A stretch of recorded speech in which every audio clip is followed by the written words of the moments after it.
All right, good morning. Good morning, good morning. This morning we're going to look at Acts chapter 23. I was thinking about all the difficulties here that were, to put it lightly, the difficulties that are going on in Paul's life here. And you might think, especially if things are going pretty good for you, that you got a good job and family and those sorts of things, that there's not going to be any more major difficulties in your life. And let me just tell you that there are going to be. If you haven't had them already, there's going to be major difficulties in your life. And I was reminded, as I was reading something this week, it quoted from Job chapter 5, and it says, "Man is born to trouble as surely as sparks fly upward." You think about a campfire and thinking about life, and there's lots of sparks that go up, right? That trouble is going to come in our life, and maybe that's just a poetic way of saying that hardships are a normal part of life. When you have a fire, there will be sparks that go upward, right? And so hardships are a normal part of life, even for Christians. And so hardships will come in our lives eventually, just like they came for the Apostle Paul here. And so in Acts chapter 23, we'll see how Paul went through those hard times and how God took care of him.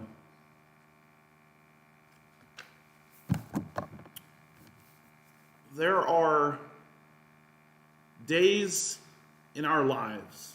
I can just imagine trying to put myself in Paul's situation. There's days in our lives when not only do things seem dark, but also it seems like God is not there speaking to us. He's not there with us. I don't know what his direction is for us. He seems like he's silent, or it seems like he's remote, far away.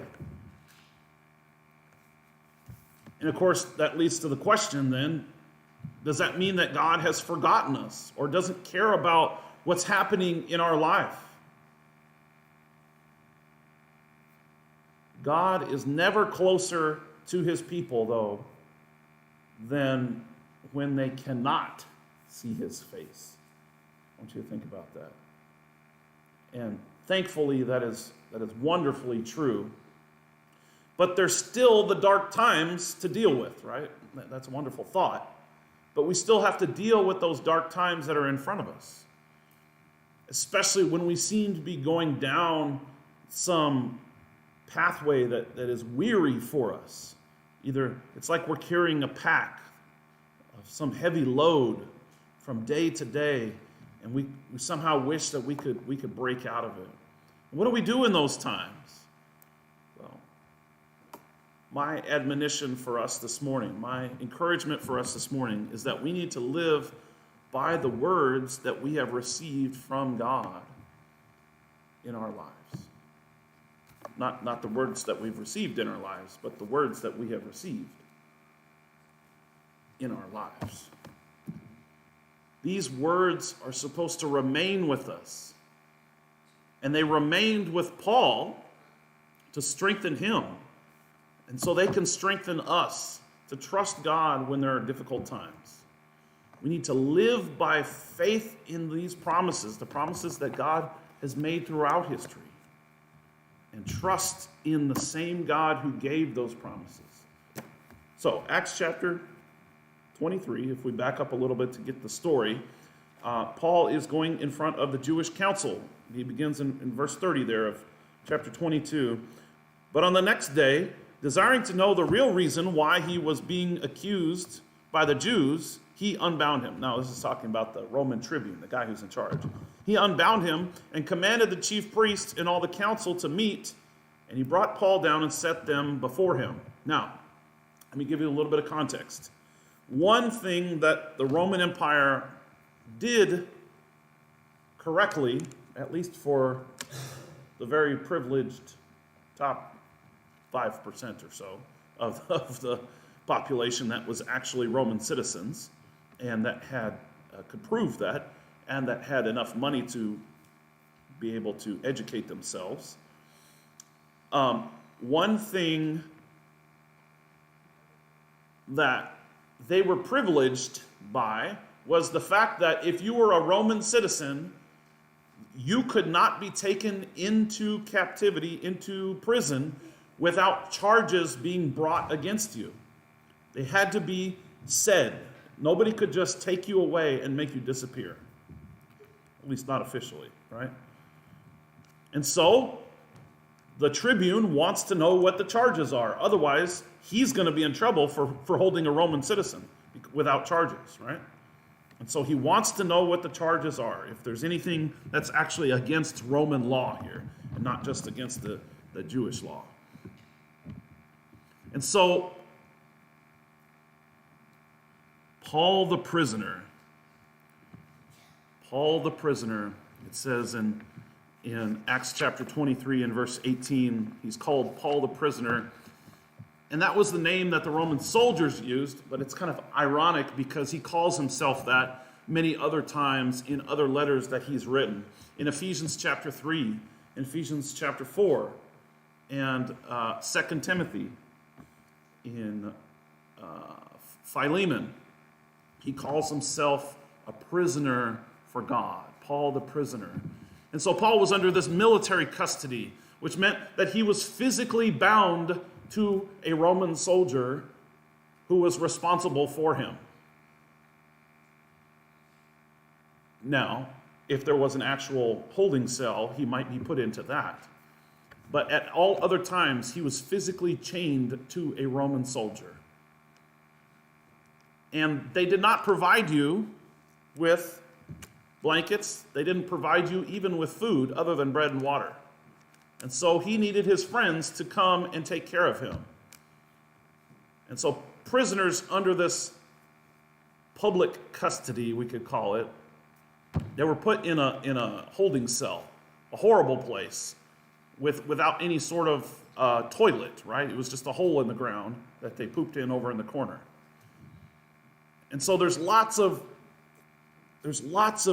elements to the story that when we really drill down and think about it, that's going on. This is an exciting chapter because there's all these terrible things going on, and exciting not necessarily in a good way, but having discovered that Paul was a Roman citizen, this Roman captive now had two very serious problems that he needed to solve.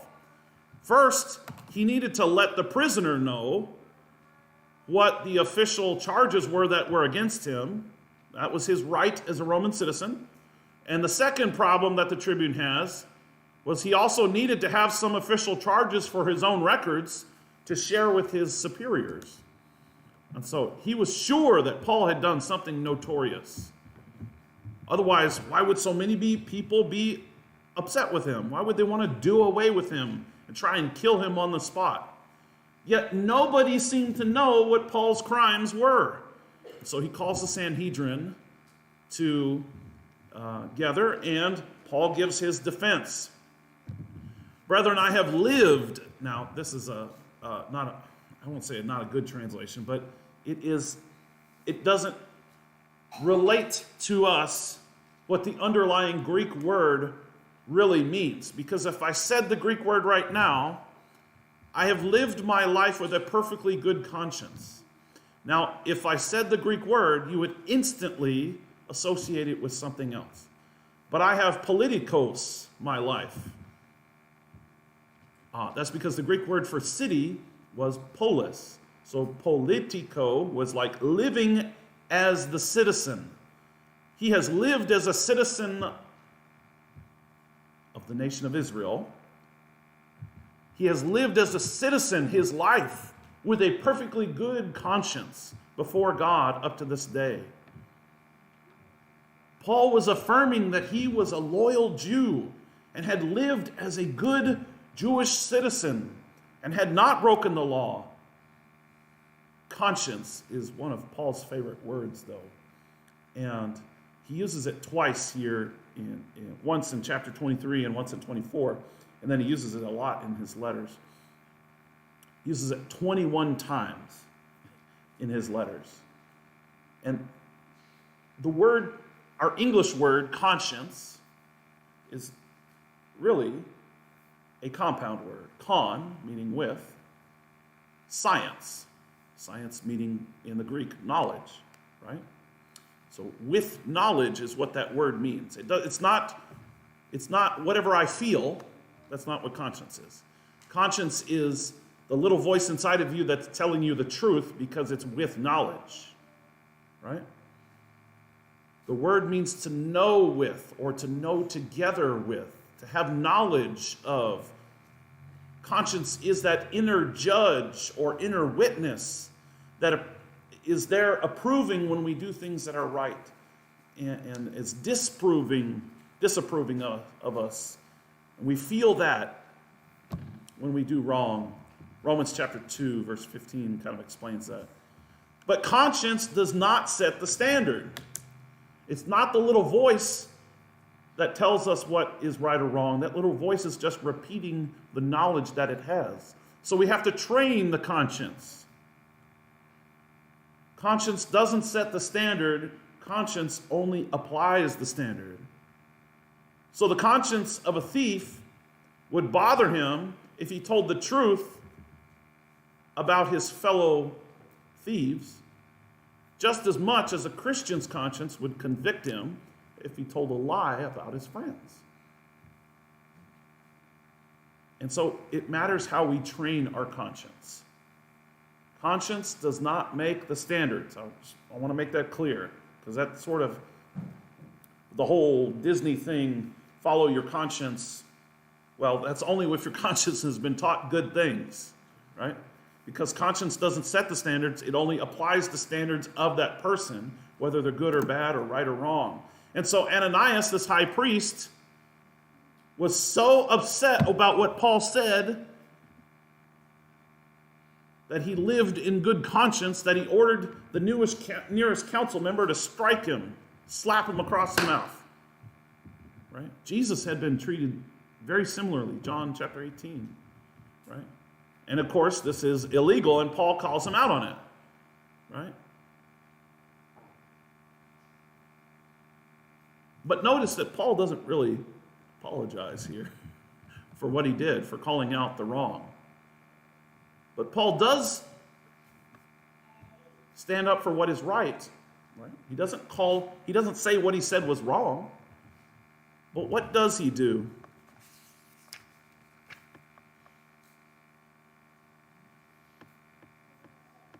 Paul said, I did not know, brothers, that he was the high priest, for it is written, you shall not speak evil of the rulers of your people. So Paul shows respect for the office of high priest. He shows respect for the law. Maybe not the person, but he shows respect for the law. And so there's a lesson there for us. Even when we are in a situation that involves legal dispute, we can show respect for the office of the person, even if that person is corrupt. Right? We know that Ananias was corrupt because we have historical accounts from Josephus, who wrote that Ananias was one of the most corrupt men to ever be called high priest, is what he says. He says he stole tithes directly from the priests and was known as a brutal man who cared more about making money from Rome than for Israel's own people. And so Paul calls him a whitewashed wall. He's calling him a hypocrite. But Paul is also assuming that the law of Moses here is still in force. Now, that's a discussion for another time, so we'll just skip that rabbit trail. And Paul's, we could call it a prophetic moment, right? Where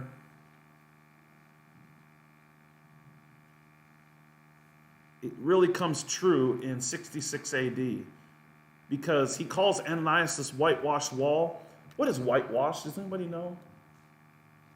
Lime, right? And they mix it in there, and they paint it on the wall, and it hardens over time because it reacts with CO2 and various things in the air. It is not structural, but it makes it look pretty. So if you have a wall that is crumbling and falling apart, right, you can throw some paint on it, make it look good. Curb appeal, that's what it's called in the real estate world. Throw some curb appeal on there, resale white, paint it. Everybody, oh, it looks great. But down inside, it's crumbling. That's what Paul is talking about with Ananias. In 66 AD, Ananias flees and is caught hiding in a water tube, and he's killed during the uprising against the Roman sympathy that happens. And so eventually that wall crumbles, just like sort of Paul said it would. And so, having failed in his personal approach, telling them how good a person he was, now Paul is going to try a doctrinal approach. Paul senses, like I said when I was reading this earlier, Paul senses that there is a divergence in his audience over doctrine of the resurrection. And the Pharisees and the Sadducees violently disagreed over this. And Paul knew that by defending that important doctrine, he could divide the council and have the council disputing among themselves and not worried about him. And so that's exactly what happened, right?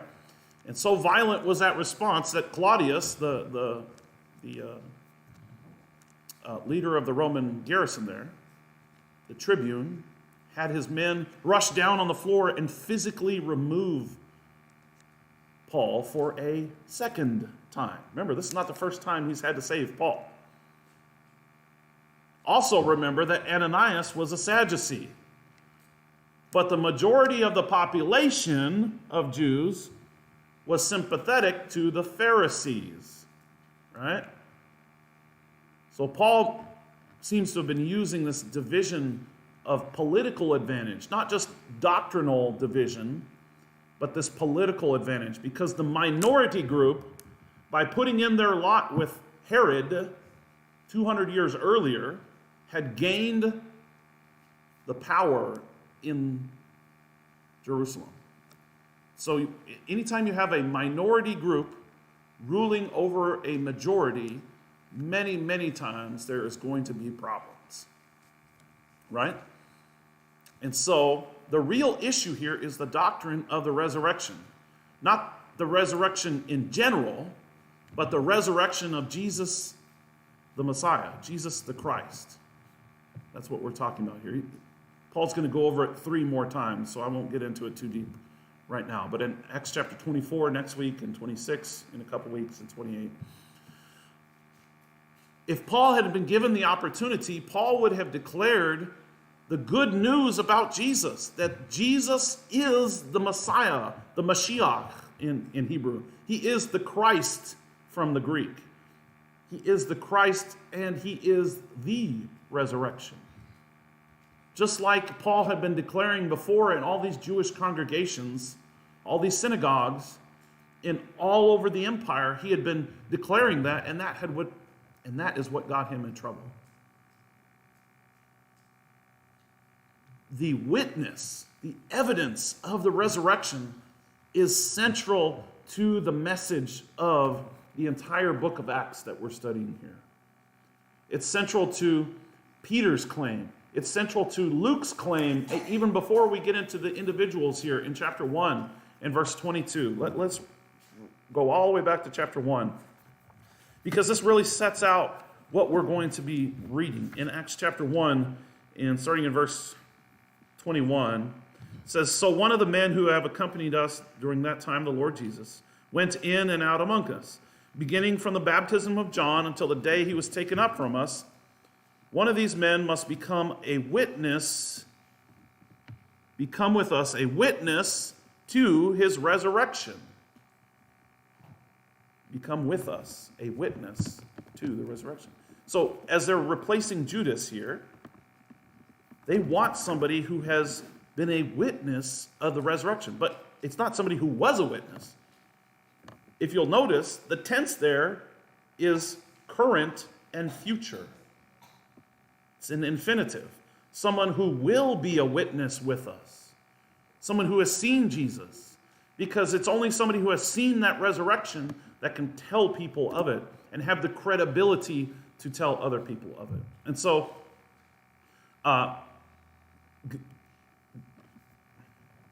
Paul gives his defense, a couple different ways to look at it. It either worked out really well for Paul because he got out of it, or it didn't work out so well for Paul because immediately after it, they plot to kill him, right? So let's read, I think I read verse 11. The following night, the Lord stood by him and said, "Take courage, for as you have testified to the facts about me in Jerusalem, so also you must testify in Rome." Jesus' message to Paul was one of courage. Take courage. And Jesus, he often used this sort of language when he was teaching during his ministry. He said that to the man who was lame on the pallet, right? What does he tell him? He doesn't say, "You're cured." He doesn't say, "Hop up." What does he say? Take courage. I'm on the floor, Jesus. I would like some money or some food. Or how about something to take care of my needs? Jesus says, take courage. How about the woman who suffered with the hemorrhage? Take courage.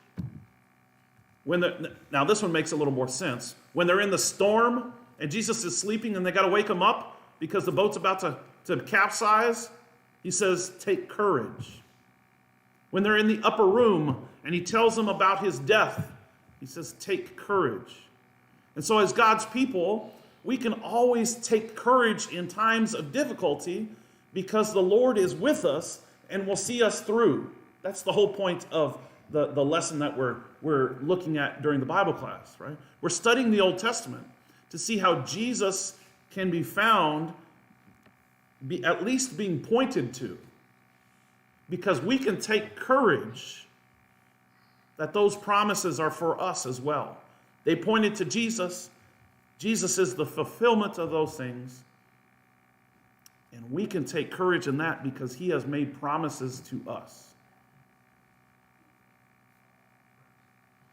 Jesus makes a promise here to Paul that you must testify also in Rome, the belly of the beast, the Roman Empire that is oppressing your people, that is literally taxing your people into starvation, that is literally taxing people so much that they have to give up the family lands that have been in their family for 3,000 years.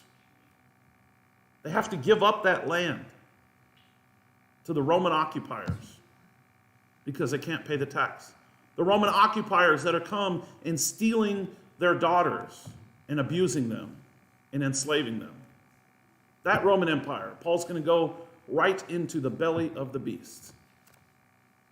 And Paul wanted to do that all the way from Acts chapter 19. But now Jesus says you must go there.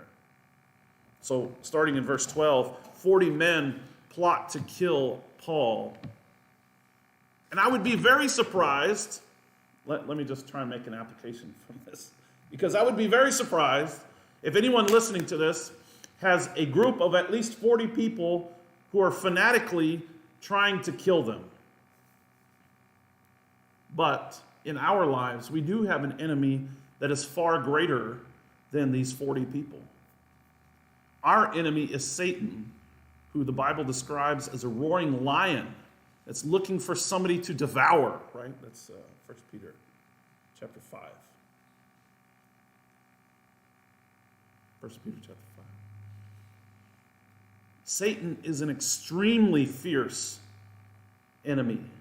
And he's more dangerous because he is a spiritual being that we can't see. Believe it or not, there is not a little red man with horns running around. Believe it or not. But Satan does have power. Satan convinces people to cooperate with him in the world, and he uses them.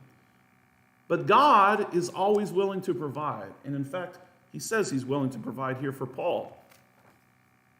And so, what does he provide for him? A relative of Paul. We don't know anything about Paul's sister or his nephew, except that they lived in Jerusalem, here it tells us.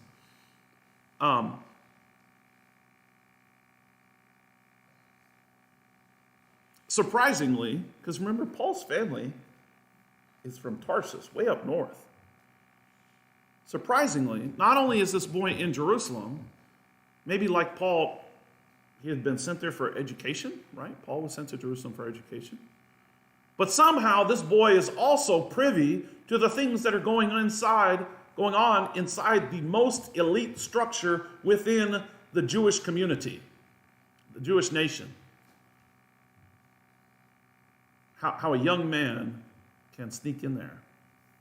He overhears the plot against Paul, and he learns about the Sanhedrin and their willingness to turn a blind eye or even to become involved. But in this case, the family ties are stronger, and Paul's nephew comes to him and he tells him the plan. And Paul then asks the soldiers who's guarding him to take the boy to the commander where he could tell his story, so it wouldn't be coming from Paul. This is not my story, this is his story. And so the commander heard the story, and he immediately acts to remove Paul from the danger. This is a storyline that is repeated throughout the biblical narrative. That the God of all creation uses the small things to accomplish his purpose. Right? He uses the foreigner, like Abraham, like Moses growing up in the land of Midian, right? Like Joseph, who grew up in Egypt.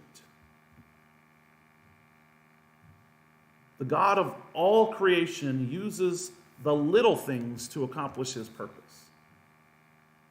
And when he first made man, he made him from the dust of the ground. Think about it. This little thing to grab. You can just imagine bending down and grabbing a handful of this dirt, making a mud pie out of it, right? That's what humans are.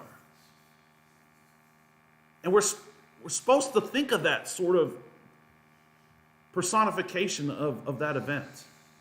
When God uses David to kill Goliath, right? Not only does he use a boy who's less than 10 years old, but what does he use to kill the giant? 5 small river stones is all David took. And it only took 1 stone out of those 5. But he used a sling. This is a child's, not necessarily toy, but they used it like toys sometimes to throw rocks. It's a storyline that's repeated throughout Scripture. When Samson killed 1,000 Philistines, he uses the jawbone of a donkey. This is the way God operates. If God delights in using the little things, then if you're feeling pretty small, guess what? God can use you. However small or insignificant that you think you might be. Right? Let's look at 1 Corinthians real quick. Another of Paul's letters here. Romans, 1 Corinthians chapter 1.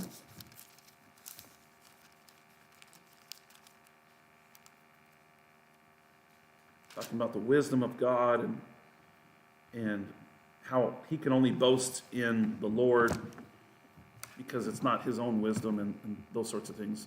Verse 26, chapter 1, 1 Corinthians chapter 1, verse 26. Brothers and sisters, consider your calling. Not many were wise from a human perspective, not many powerful, not many of noble birth, But instead, God has chosen what is foolish in the world. He just called them fools. You realize that's what he just did? Not many of you were smart. Not many of you had money or power. But he used those foolish things. But the thing is, it's what the world calls foolish. God has chosen what is foolish in the world to shame the wise. God has chosen what is weak in the world to shame the strong. God has chosen what is insignificant and despised in the world, what is viewed as nothing. He has used that to bring to nothing what is viewed as something, so that no one may boast in his presence. It is from him that you are in Christ Jesus, who became wisdom from God for us, our righteousness, our sanctification, and our redemption, in order that as it is written, let the one who boasts in the Lord. If that's true, then there is hope for each one of us in the story of God. In this story, God uses Paul's nephew to save Paul. Don't ever say when you're going through some dark period in your life that things are going really bad for you. I can't accomplish anything, especially for God. God can't use somebody like me until I get my life together, right? I got news for you. You're never going to get it together. Satan's always going to be there telling you that. You're not going to get your life together. You're not going to be worth anything. You're not going to accomplish anything. It's actually most often people like us in circumstances like ours that God uses. And so Claudius, the tribune, his plan was very simple and shrewd, I would say, or wise. He knew that he had to get Paul out of Jerusalem or there would be a murderous plot, or 2 or 3 or 5 or 10. And one of them just might succeed. And so he also knew that he had better determine the charges against Paul, or he might be accused of illegally holding a Roman citizen.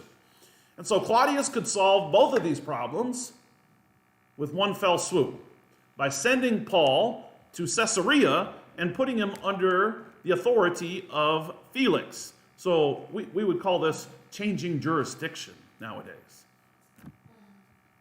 Felix is the Roman governor there. He's the brother of a freedman. He is a freedman himself. But as Josephus tells us, the historian, he still has this slave mindset, and we'll see that going on here. Basically, he wants a little bribe so he can make things go away. Paul would have been an easy target for the conspirators if he had traveled by himself. But God arranged for not one soldier, not a platoon of soldiers, not a company of soldiers. God arranged for 470 soldiers to protect him. Probably over half the men that were in that fortress. And so once again, Paul in his career is smuggled out under the cover of night. This has happened several times before in Acts chapter 9, Acts chapter 17. But now, Paul doesn't even have to walk. He gets to ride on a horse, like royalty, right? Except you're in prison. Let's try and tie all this together. 20 years before this event here that happens in Acts chapter 23, 20 years prior to this, in Acts chapter 9, Paul was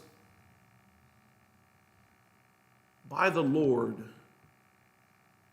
Well, let me just read Acts chapter 9. And let's look at, I think it's 15. We'll see. Acts chapter 9 and verse 15. But the Lord said to him, "Go, for he is a chosen instrument of mine to carry my name before the Gentiles and kings, and all the children of Israel.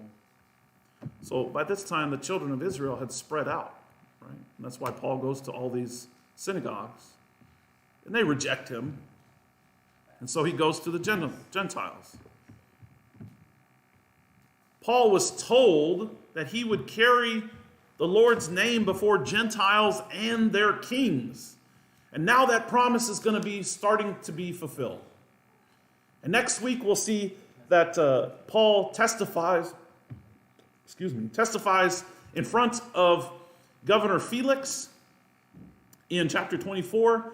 In Acts chapter 25, he's going to testify before Festus.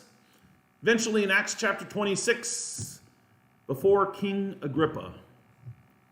And all of that is before he's taken to Rome.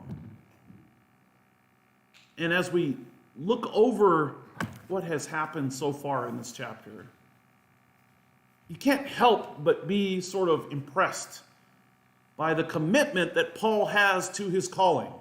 He doesn't just give up. It's like he says earlier in Acts chapter 20, he says, none of these things can move me. If ever there was a person who has dared to follow Christ, come whatever happens, Paul was that person. Paul did not look for the easy way. Paul looked for the way that would most honor Jesus and win over the lost people to him. He was even willing to become a prisoner if that would bring the work of the gospel, the good news of Jesus, further into the world. And so I think we should be impressed by the amazing providence that God shows in caring for his servants. All the way back in Psalm 34, right? When we read about David in one of his darkest moments. But he says he looks up and his eyes are opened because the angel of the Lord encamps all around those people who fear him. And, Psalm 34, verse 7, he delivers them. God's people can afford to be daring in the will of God because they know that our Savior, Jesus the Christ, is dependable. Jesus will work this out for his perfect purposes. Paul was very alone in the sense that he didn't have anybody with him, but he wasn't alone. His Lord was with him. He had nothing to fear. So I can't tell you this morning, I can't tell you what God is doing in your circumstances. I can't see the future any more than you can. It's not what I'm claiming here. But I do know that God can and is doing something in your circumstances. And if you're going through dark times like Paul was going through, if you're discouraged, if your way forward seems dark, if you're weary with the struggle, the message of this chapter is to continue to reach out and to trust God, to serve him regardless of your circumstances. Because his purposes for you will be accomplished. And eventually, the day will brighten. It's not all dark. And the will of God will be done. We have a great hope if we are in Jesus. If we have put on the name of Jesus, we have committed ourselves in faith, in trust. If we have been baptized into his name, it's like Paul wrote there in Galatians. If we have put on the clothing of Christ by being baptized in the water and coming up a new creature, a new creature that has hope in the new creation that Jesus is promised for his people. We have that hope for us today. That's the lesson from Acts chapter 23. Next week, we'll look at Acts chapter 24. See Paul's defense before Felix, this place where he's going to today. It's good to have everybody here. We'll see you all next week.